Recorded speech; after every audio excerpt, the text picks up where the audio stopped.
اپنے جوڑے سے لذت نہ اٹھانا، یہ شان فرشتوں کی ہے۔ بس روزہ رکھ کر انسان دوسرے حیوانوں سے ممتاز ہو جاتا ہے اور فرشتوں سے ایک طرح کی اس کو مناسبت حاصل ہو جاتی ہے۔ درود شریف کا نذرانہ پیش کریں۔ اللہم صلی علی سیدنا شفیعنا حبیبنا نبینا مولانا محمد بارک وسلم، صلاۃ و سلام علیک یا رسول اللہ صلی اللہ تعالی علیہ وآلہ وسلم۔ عزیزان محترم اسلامیہ، آپ دیکھیں کہ رمضان المبارک میں بندہ روزے سے ہوتا ہے، روزہ رکھتا ہے۔ روزے کی اتنی ساری جو فضیلتیں بیان ہوئی ہیں کہ اس لیے کہ روزہ یہ ایسی عبادت ہے جو آپ کو اور آپ کے رب کو صرف معلوم اور کسی کو نہیں۔ آپ ایک بند کمرے میں جائیں، بند کوٹری میں جائیں، روم کے اندر جائیں، پانی پی لیں، کھانا کھا لیں، کسی کو پتہ چلے گا؟ نہیں پتہ چلے گا۔ آپ منہ پوچھ کے باہر آ جائیں تو سب آپ کو روزہ دار سمجھیں گے، لیکن آپ نے دن بھر میں کھانے پینے کو ترک کر دیا اور دوسرے گناہوں کو ترک کر دیا، اور عصر کے وقت جو خصوص گرمیوں کا موسم ہے، عصر کے وقت کلی کرتے وقت بھی ہم پانی احتیاط سے منہ میں لیتے ہیں کہ کہیں اندر نہ چلے جائے، کہیں اندر نہ چلے جائے۔ کیوں؟ کیونکہ اللہ ہمیں دیکھ رہا ہے۔ ہم سب جانتے ہیں کہ اللہ ہمیں دیکھ رہا ہے، اس لیے ہم رمضان میں روزے نہیں چھوڑتے، روزے رکھتے ہیں تو کھانا پینا سے بچتے ہیں۔ کیوں؟ اللہ دیکھ رہا ہے۔ یاد رکھیں، جو اللہ آپ کو رمضان میں بھی دیکھ رہا ہے وہ آپ کو غیر رمضان میں بھی دیکھتا ہے۔ جو اللہ تبارک و تعالیٰ میں رمضان میں بھی دیکھتا ہے، غیر رمضان میں بھی ہمیں دیکھتا ہے۔ ہم اگر غیر رمضان میں نماز چھوڑتے رہیں تب بھی ہمیں اللہ دیکھتا ہے، برے کام کریں تب بھی ہمیں اللہ دیکھتا ہے، شراب پیئیں تب بھی ہمیں اللہ دیکھتا ہے، دوسروں کا دل دکھائے تب بھی ہمیں اللہ دیکھتا ہے۔ تب ہمارے دل تب یہ ہمیں نہیں بتاتا کہ ہمیں اللہ دیکھ رہا ہے، رمضان ہی میں کیوں بتاتا ہے؟ اس کی وجہ ایک ہے کہ رمضان میں شیاطین کو ذکر لیا جاتا ہے، تو اپنے شیاطین کو جگہ لیا جاتا ہے تو وہ عہد کر کے جاتا ہے کہ رمضان جیسے ہی جائے گا، عید کا دن آئے گا، میں بندے کو گناہوں میں ملوث کر دوں گا۔ آپ دیکھ لیں رمضان کے دن، رمضان پوری مسجد بھری رہتی ہے، رمضان میں مسجد بھری ہوتی ہے، اور جیسے ہی عید کا دن آتا ہے، مبارک دن آتا ہے، اس دن صبح میں آپ آ کے مسجد کا زائدہ لے لیں، مشکل سے 2 صف بھی نہیں بنے گے۔ ہمارا حال یہ ہو چکا ہے۔ اس لیے ہمیں چاہیے کہ رمضان میں جس طرح ہم عبادت کرتے ہیں اسی طرح غیر رمضان میں بھی عبادت کریں، تب ہم جا کے کامیاب ہوں گے۔ عزیزان محترم، ایک واقعہ آپ کو بتاتا چلوں، ایمان افروز تاکہ آپ کا ایمان تازہ ہو جائے۔ منقول ہے کہ حضرت سیدنا موسیٰ علیہ السلام نے خدا بند قدوس سے عرض کیا، اے پروردگار عالم، تو نے امت محمدیہ کو کون سا مہینہ بزرگی والا عطا کیا؟ کون سا مہینہ بزرگی والا عطا کیا؟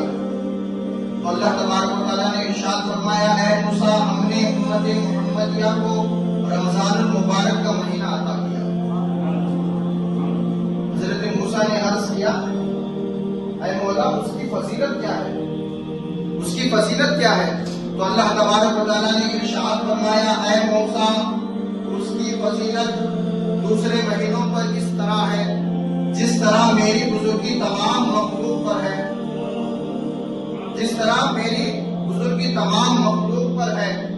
اور رمضان کے اگر کوئی روزے رکھتا ہے تو کائنات میں جتنے لوگ ہیں ان کے ثواب، ان کے جتنے بھی نیک کام ہیں ان کے اتنا ثواب اس بندے کے نام اعمال میں دیا جاتا ہے۔ تو حضرت موسیٰ علیہ السلام نے خدا بندی میں عرض کیا، اے پروردگار عالم، تو مجھے بھی امت محمدیہ میں داخل فرما تاکہ میں رمضان المبارک کے ثواب سے محروم نہ ہو سکوں۔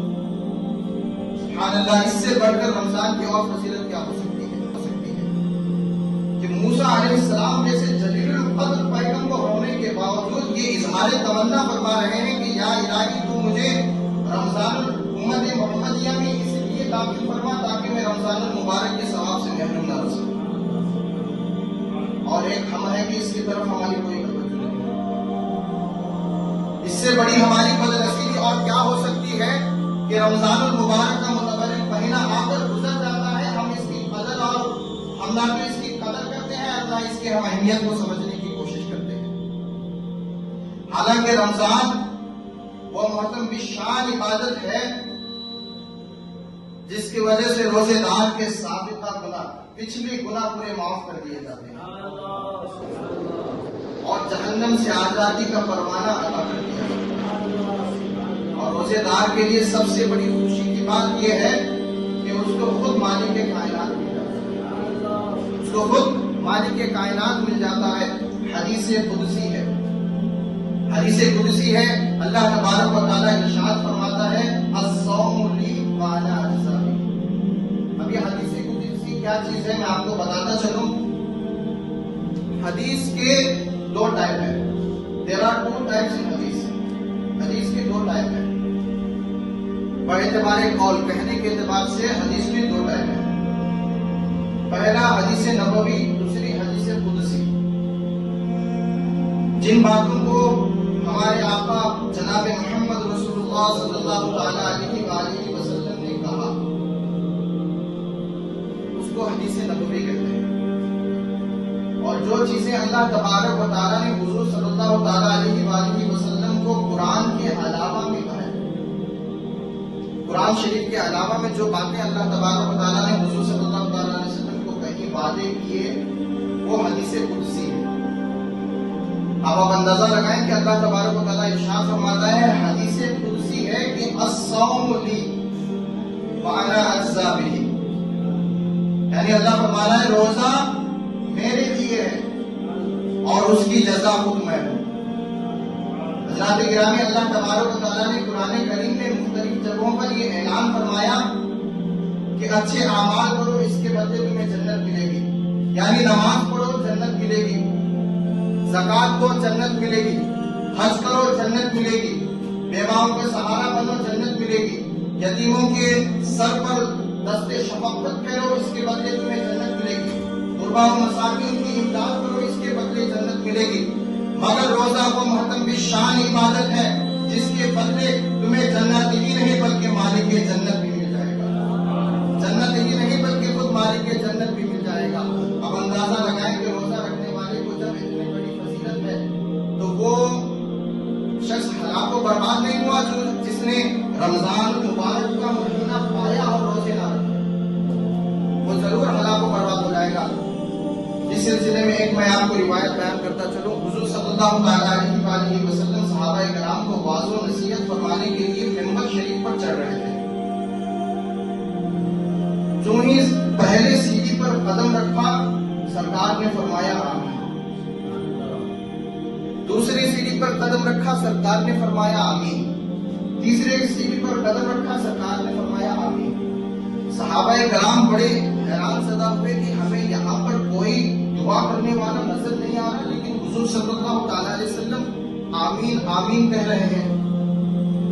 تو نصیحت کے بعد صحابہ کرام نے حضور علیہ الصلوۃ والسلام کی بارگاہ میں حاضر ہوئے اور عرض گزار ہوئے، یا رسول اللہ علیہ الصلوۃ والسلام، آپ پر ہمارے ماں باپ قربان، آپ پر ہمارے ماں باپ قربان، یہاں پر کون ایسا ہے جو دعا کر رہا ہے آپ اس کی دعاؤں پر آمین کہہ رہے ہیں، ہمیں دعا کرنے والا نظر نہیں آ رہا۔ تو سرکار دو جہاں صلی اللہ تعالی علیہ وآلہ وسلم نے ارشاد فرمایا، جب میں منبر پر چڑھ رہا تھا تو جبرائیل میرے پاس آیا اور انہوں نے تین دعائیں کی، انہوں نے تین دعائیں کی۔ اس میں سے ایک دعا یہ تھی کہ وہ شخص ہلاک و برباد ہوا، رحمت الہی سے دور ہوا، جو رمضان المبارک کا مہینہ پایا اور روزے نہ رکھنے کے سبب اس کی مغفرت آ گئی۔ عزیزان محترم، اس حدیث پاک میں ہمارے لیے درس عبرت ہے اور مقام ہے اور غور کرنے کا مقام ہے کہ جس دعا کو سید الملائکہ یعنی جبریل امین کر رہے ہوں اور اس دعا پر سید الانبیاء حضور تاجدار مدینہ محمد مصطفیٰ صلی اللہ تعالی علیہ وآلہ وسلم اس دعا پر آمین کہہ رہے ہوں تو اس دعا کی قبولیت میں کوئی شک و شبہ رہ جائے گا، اس دعا کی قبولیت میں کوئی شک و شبہ رہ جائے گا؟ ہرگز نہیں۔ آپ دیکھیں کہ آج بیابطہ گھروں میں ظہر کا کھانا رکھتا ہے، ظہر کے بعد دوپہر میں کھانا دسترخوان بچھا کے کھاتے ہیں، پورا گھر کا گھر روزہ نہیں رکھتا. پوچھتے ہیں چھوٹی چھوٹی وجہ کے لیے کہ طبیعت خراب تھی، چھوٹی چھوٹی وجہ کے لیے ہم روزہ نہیں رکھتے. دیکھیں اگر ہم رمضان المبارک کا مہینہ پائیں اور روزہ نہ رکھیں تو ہم اس میں ہمارے لیے ہلاک و بربادی ہے، ہمارے لیے ضرور ہمیں جہنم میں ڈال دیا جائے گا. اگر رمضان المبارک کا مہینہ پائیں اور اس میں اللہ تبارک و تعالیٰ کا شکر ادا نہ کریں اور روزے نہ رکھیں تو ہم ہلاک و برباد ہو جائیں گے. رمضان جیسا مبارک مہینہ آئے اور ہم اس میں عبادت نہ کریں، اس میں پھر بھی ہم گناہ کرتے نظر آئے تو یہ اللہ سے ہم جنگ کر رہے ہیں. عزیزان محترم اسلامیہ، اس لیے رمضان المبارک کا مہینہ ہے، اس میں خوب عبادت کریں، اللہ تبارک و تعالیٰ کو راضی کرنے والے کام کریں، اس میں خوب صدقات و خیرات کریں، نمازیں پڑھیں، اپنی بقیہ قضا نمازیں بھی پڑھیں. اس کی بدولت آپ کی مغفرت ہو جائے گی. عزیزان محترم، اللہ تبارک و تعالیٰ نے ارشاد فرمایا شہر رمضان الذی انزل فیہ القرآن، یعنی رمضان المبارک میں قرآن کو نازل کیا. رمضان المبارک میں اللہ تبارک و تعالیٰ نے قرآن کو نازل فرمایا. اب دیکھیں کہ حضور صلی اللہ تعالیٰ علیہ وآلہ وسلم ارشاد فرماتے ہیں کہ رمضان المبارک میں جو روزہ رکھے اور قرآن شریف پڑھے تو القرآن الصوم والقرآن یشفعان للعبد، روزہ اور قرآن بندے کی حق میں شفاعت کریں گے. روزہ اور قرآن بندے کی حق میں شفاعت کریں گے.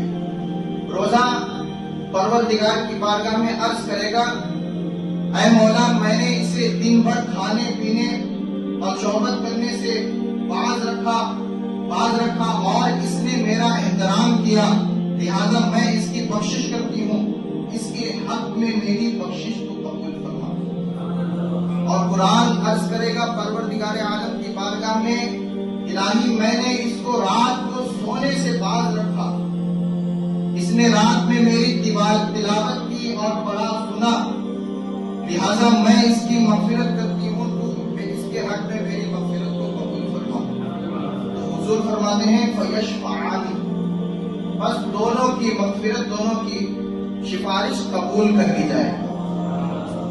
سبحان اللہ. دیکھیں کہ بندہ جب رمضان المبارک میں رمضان کے روزے رکھے اور رات میں تراویح کی نماز پڑھاتا ہے اور سنتا سناتا ہے تو یہ دونوں چیزیں اس کے لیے باعث مغفرت بن جاتی ہیں.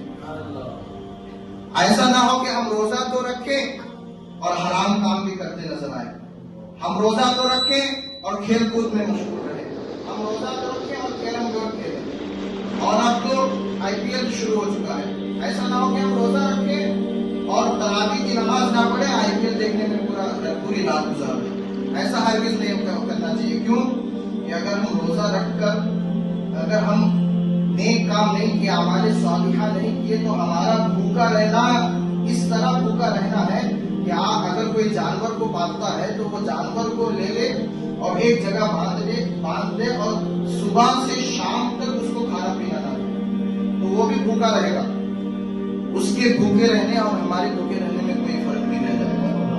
اگر ہم اللہ کی عبادت نہیں کریں گے، روزہ رکھیں گے اور اس کی عبادت نہیں کریں گے، اس کا شکر ادا نہیں کریں گے، نمازیں نہیں پڑھیں گے، مسجد میں نہیں آئیں گے، تو ہمارا بھوکا رہنا اور اس جانور کا بھوکا رہنا ایک ہی ہے.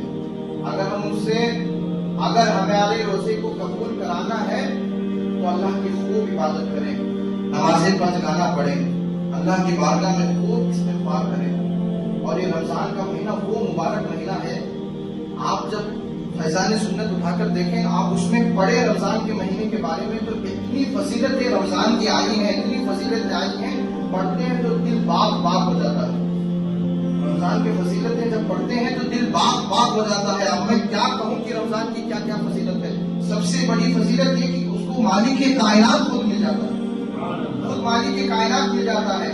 اور ہم رمضان کا مہینہ پائیں اور اس میں جہنم کے دروازے بند کر دیے جاتے ہیں. اگر اس میں کوئی شخص اگر انتقال ہو گیا تو اس کو جنت مل جاتی ہے. اس کو جنت مل جاتی ہے. تو اس میں خوب عبادت کریں, اللہ کو راضی کرنے, اس طرح راضی کر لیں کہ آپ کے پورے کام ہوتے ہوئے نظر آ جائے. مولا تبارک و تعالیٰ سے دعا ہے